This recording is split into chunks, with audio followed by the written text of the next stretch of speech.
Welcome to ClusterCast, going it alone together. I'm Kevin, founder of the Cluster co-working and event space in Summertown, mostly winging it with enthusiasm, questionable choices and industrial strength imposter syndrome. After starting my business solo, the advice of other going it alone entrepreneurs kept me sane, so I'm chatting to Oxford's indie business heroes. It's cheaper than therapy and far more fun. Join me as we trade stories, compare battle scars and revel in the joyful chaos of building something from nothing, together, even when we pretend we're doing it alone. Hello, Hannah. Oh, hello, Kev. This is my first ever podcast called the ClusterCast. I'm very excited to be I'm with you. absolutely terrified, but yeah, we're both good. So I want to invite you on because we met a while back. I think I came for a massage, didn't I? No, you didn't. We met at an Indie Oxford We met thing, at an Indie Oxford event. Yeah, that's right. and I felt like we were in the dessert parlour. We were in the dessert parlour, Temptations in And Summertown. I thought I might have offended you at one point, You did. but actually, You didn't. oh god, I was like literally, I offended him. But actually, then we walked back to here. I'd and love we to had know a- what you think you offended. We'll come back to that. But like, apart from me being offended by your comment, which I wasn't, I wanted to chat to some local business owners because I'm blagging it most of the time. I started my business 18 months ago. You started your business a lot longer ago. And I guess I wanted to chat to you just to find out, and I've got my little cue cards, I'm quite proud of those. What was the moment when you thought, right, that's it, I'm going to stop being employed and I'm going to set up my own business?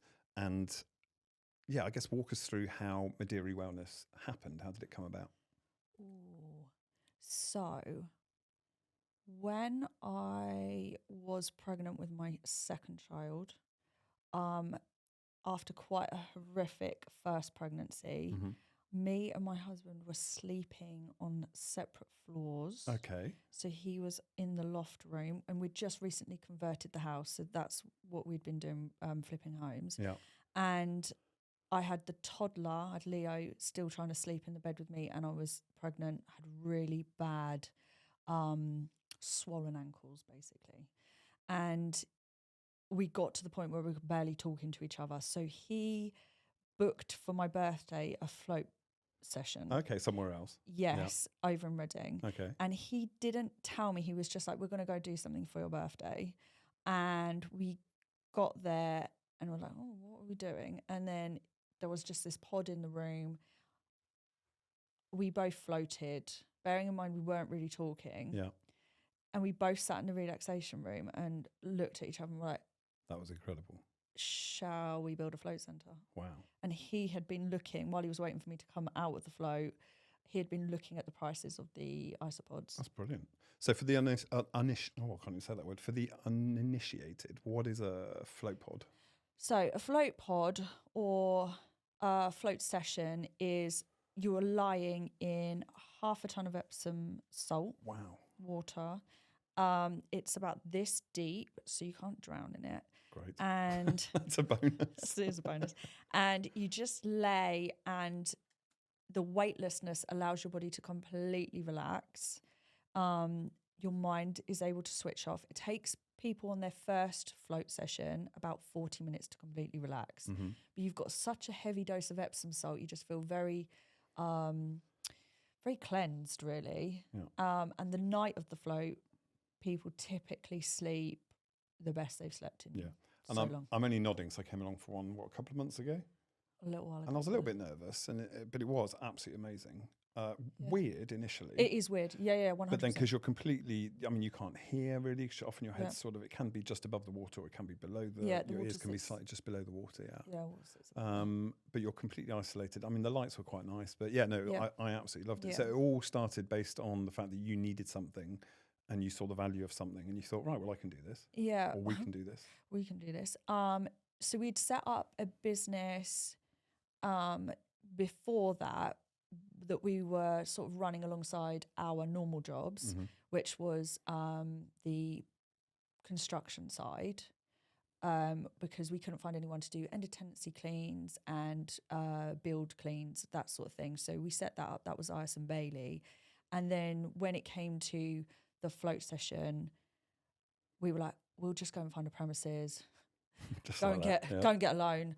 I got a business loan, and then when Levi was born in the May, we then started the build in the September. Wow. So it happened pretty quickly. Yeah, it was really quick. And Levi spent the first year of his life basically in the float centre. Amazing. So you've set up the business, and then obviously it's not as straightforward as that. As we all know, there's a lot that has to happen for that to happen. If you could go back to the very beginning, when we were both, let's be honest, we were both younger and less shattered, what would you tell yourself when you were starting, apart from the obvious, don't do it? What is the one piece of advice you'd give yourself that would sort of... there's a few things. I had done so many things and failed that I kept it secret. Okay, and that was the biggest mistake. Oh, really? That is by far the biggest mistake I made. Okay. So I didn't tell anyone what I was up to when really I should have been building the presence. The community, yeah. Yeah, and I didn't. So a lot of float centres at the time, because basically Joe Rogan blew it up massively when we all started to build them. And there was a few other centres that started at the same time as me, that would have done a lot of promo in the run up to it, and they would have created, a founder's membership, which is not. I did not do that. But that was out of fear of, I guess, fear of failure, right? And you didn't want not the fear of failing, the more people's judgment of it, because I had done so many things. Yeah, I was conscious that I didn't want to. I didn't want to do another thing and everyone go, "Oh, look what Hannah's up to again." Yeah, okay, so just launch it and hope for the best and see what happens. Hope for the best. But that was the biggest mistake. Okay. So you go back and tell yourself not to do that. I would. If I was doing anything else again, I would be promoting that in the run up. Hard, promoting it hard. Yeah, okay, and so at Mederi Wellness, what does a good day look like for you? In a business sense, what does it look like? And on the flip side, what does a really bad, remind me what I did this day, look like? Okay, so a good day looks like, and I've had one recently, where my staff were on holiday, so I had to be in the centre, is working with clients that are highly stressed and in pain, and just seeing the moments when they come out. Switches. Yeah, because sometimes you get people that can be quite rude to you when they come initially, in. Yeah, because they're so stressed. Yeah. And it's weird. It is weird. You're going into a float tank. It's quite strange. Not, it's since not being in the womb, most people haven't done that, right? It's very weird. Yeah. So when they come out and they're like, oh, nothing really matters. Wow. What a great thing to give to people, though. Yeah, it's beautiful. Especially if a lot of them are entrepreneurs and solopreneurs and... Well, yeah, and a lot of people in pain. Businesses. Yeah. A lot of people in pain and people with autism, highly, overstimulated people are then able to just empty the brain and then start afresh when they come out. Brilliant. And then obviously posture's better, all of that sort of stuff. So that for me is my favourite thing to see. Awesome. On the other side... It's clients again. Yeah, it's always the way, isn't it? I hate to say that, but it is. It's a flip-flop thing, isn't it? Yeah. They can either be absolutely amazing or really tricky. I'm trying to put that politely. Yeah, and I've had a lot of tricky ones recently. There's a lot of people that don't take accountability for themselves, which is a key thing that I've really started to say when I'm working with people one-to-one when I do my therapy stuff, is you have to be accountable. It's no one else's fault. Yeah. If you've let a voucher run out after a year, is that really my? Is that my fault? That's pretty good going a year. Mine's only about 10 years. Yeah, I've still got a BHS certificate. Voucher. Doesn't even exist anymore. No, I think I have got one at home. Anyway. But you wouldn't rock up to TK Maxx and be like, I haven't spent this voucher. Can you? You replace it, please. It's your fault. Yeah. It wouldn't happen, but because you're an independent. Yeah, people. It's a regular thing as well, and there's a lot of abuse with it. And there's more. You're closer to that person. You're talking to them more regularly. You're the face of the business, so they feel like they can actually approach you, which in one sense is a really good thing. On the other hand, can be a tricky thing as well. Can be quite brutal. Yeah. So, I think you were a bit nervous about this question, but I'm sure you. Oh, go on. Yeah. So, what's the strangest? And this is mostly based on my experience. What's the strangest or most random thing you've Googled when you were starting a business or running a business? Because I Google most things. I mean, other search options are available, but I Google most things. Yes. There is a thing in the float world where It's called waffle stomp. Right. And I'm intrigued. Should people just go and Google it? definitely Don't no, Google no, it. no, no, no, no, no. I'm going to explain. And it does happen in some float centres, and it has happened to me once, where someone has gone to the toilet in the shower and then stamped it down. And then got into the float pod. This is up. No, this is Oh, after, like as a number 2. Yeah. Sorry to bring this down to base level, but a number 2 in the shower and stomped it into the drain. Yes. Wow, there's a thing. And then it was my shift as well. I asked the person, because obviously if anything contaminates the water, we have to take it out. Wow. Like we have to empty the entire thing, and that's a £1,500 process. Yeah. So I had to clarify what had happened. Oh no. Blank denial. Wow. And we clean after. So you just have to Google what that was at the time, or how to clean it properly. No, the Float Collective had been discussing things like this, and you don't, when you're a newbie, it's not like you want to be like, oh, what are you talking about? Yeah, you want to know if someone's using the lingo. I quite like that though. It doesn't sound too hideous, but please, people, don't do it. As in, no, the way you've named it. Yeah, a waffle stomp. Yeah. It's a bit weird, but yeah, I promise that wasn't me, and I didn't do that. It wasn't me. It wasn't me. No, this was when I first opened. Okay, good. Yeah, it hasn't happened since then. No, thank God. Thank goodness for that. So I know you are, as well as Mederi Wellness, you do a lot of breathing classes, yes. Other wellbeing classes. Do you have and this question is mostly geared towards you really, do you have a ritual that you do every day? I'll be honest, selfishly, one of my rituals is I tend to go out every day and stand, I think it's called grounding. On your grounding, but I go barefoot on the grass. I probably look like a complete lunatic where I live, but I try to do that most days. Yeah, that's perfect. Just for like 10, 15 minutes, and it weirdly helps me to ground, I guess, just feel safe and calm down. Yeah. So do you have a ritual that you keep to, or a habit that keeps you vaguely sane or helps you run your business? Do you know what? It's the most simplest one, and it's breathing. Yeah, which is weird because we all say, well, we're all doing that naturally and not thinking about it. It's a stat. I hate stats, but I love a stat. One of the stats from the Oxygen Advantage, which is what I'm trained in, is that about 85% of the population breathes dysfunctionally. Wow. And that dysfunctional breathing leads to poor sleep, low energy, snoring, crooked teeth. Wow, so much. Low back, bad posture. He says slouching in the chair. Slouching in the chair. And that for me is the key thing, because I've got very crooked teeth and sunken sinuses. So I know I was a mouth breather. They reckon from about the age of 6, because you're sat at a desk, that the whole shape of I guess it just changes how you breathe. Yeah. And the movement, you're not moving as much. And with processed foods, the jaw isn't as strong as it would have been during cave times. Wow. When you're chasing a bison or whatever. Yeah. So breathing for me, and that is a nice inhale through the nose and longer exhale out of the nose. And I just do that whenever I'm... And do you find when you start those classes that people are like, oh, really? I mean, obviously they've signed up to the class, so they know about it. But do you think that, or if you've gone into a business and you've done a breathing exercise, people are like, oh, come on. Imagine I went to a school, I don't want to say what school, but it was a special needs school. And the teachers, there were 2 teachers in this group of about 30 that I had to actually ask to leave. Because they thought it was the funniest thing of their life. And I said to them, I was like, are you genuinely finding breathing funny? Because if you are, like, you can literally just leave. Yeah. And all of the other teachers were like, oh my God. But at the end of it, I bet they were like, you missed something really important. Well, one of them didn't join in, but the other one stayed. And right at the end, one of the older teachers, he did actually say to me, I never realised how much it would impact how much it affects everything. Yeah.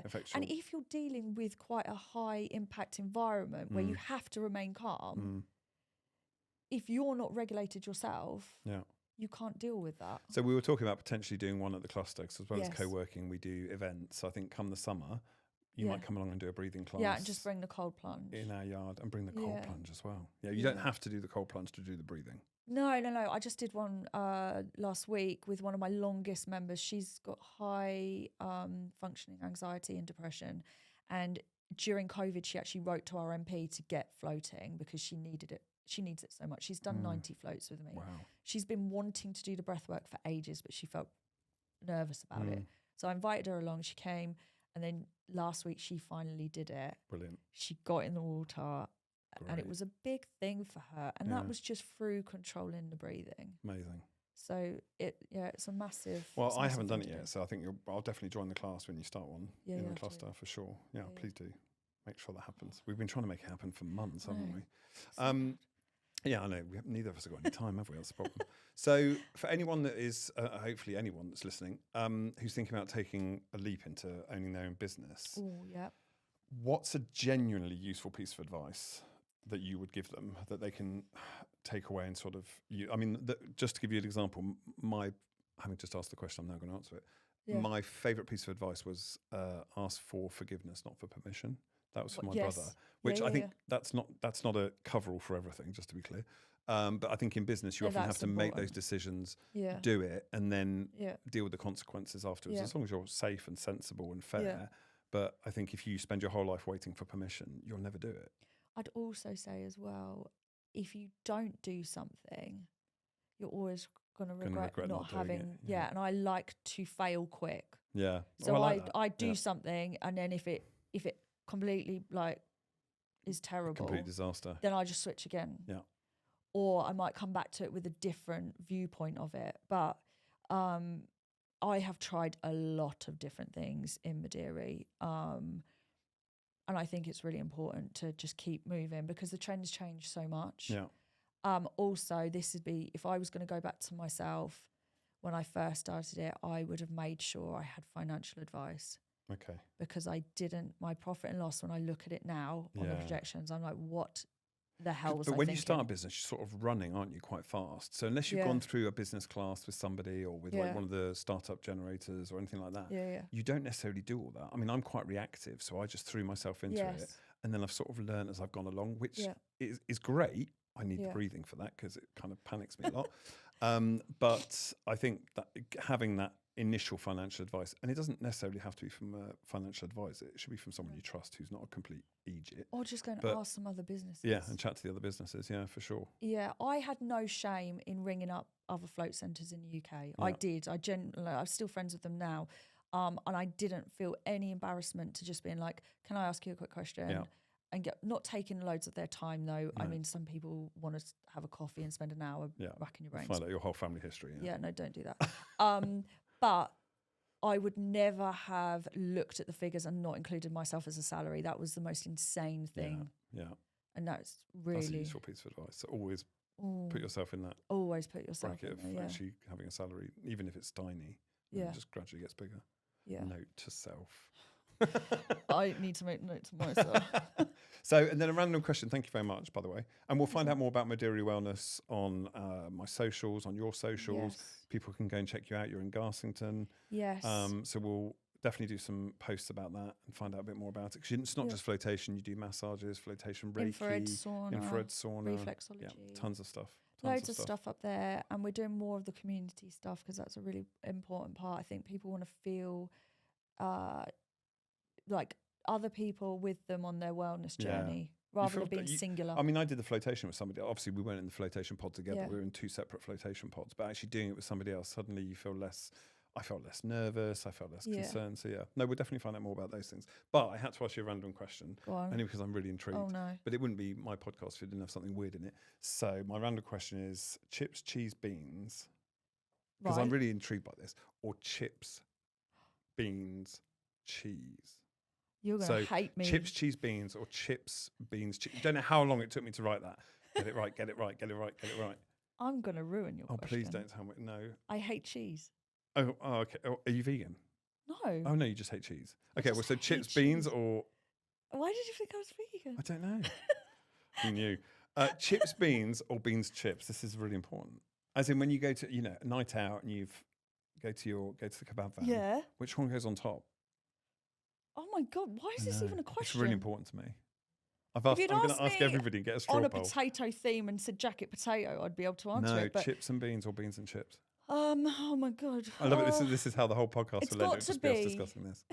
beans on chips. Surely. Because then Although, the see, sauce the question soaks falls into down it. when you don't have the cheese. So yeah. Anyway, on that Sorry, on that cheese. bombshell.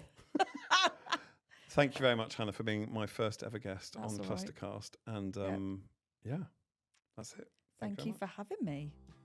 Thanks for listening to ClusterCast. If you've enjoyed today's dose of entrepreneurial honesty and mild chaos, do stick around for more. You can find the podcast wherever you get your podcasts, watch the episodes on our YouTube channel, or pop over to clusteroxford.co.uk for the full Cluster experience.